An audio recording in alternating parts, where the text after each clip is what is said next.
Сәлем қалдарыңыз қалай, көңіл күйлеріңіз қалай? Бүгін сіздерге ештеңені кешке ертеңгіге қалдырмаңыз деген пікір айтқым келеді. Жалпы көбіміз уақыты келеді деп жүреміз, ал уақыты келеді деп жүргенде уже уақыты өтіп кететінін байқамаймыз. Сондықтан біз жалпы кез келген дүниені керісінше жасаймыз ғой.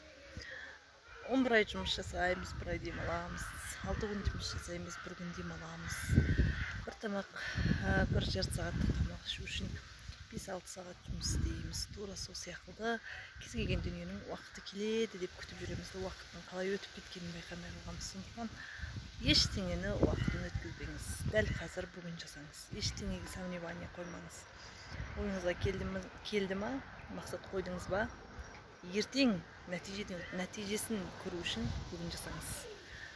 Ертең жасаймын, уақыты келеді деген кезде ол уақыт өтіп кетеді. Керісінше қазір бастасаңыз, уақыты келеді деп жүргендердің алдынан ұрып кетесіз. Сондықтан сәттілік тілеймін, ештеңені ертеңге қалдырмаңыз. Бүгін маңызды, бүгін жасаңыз.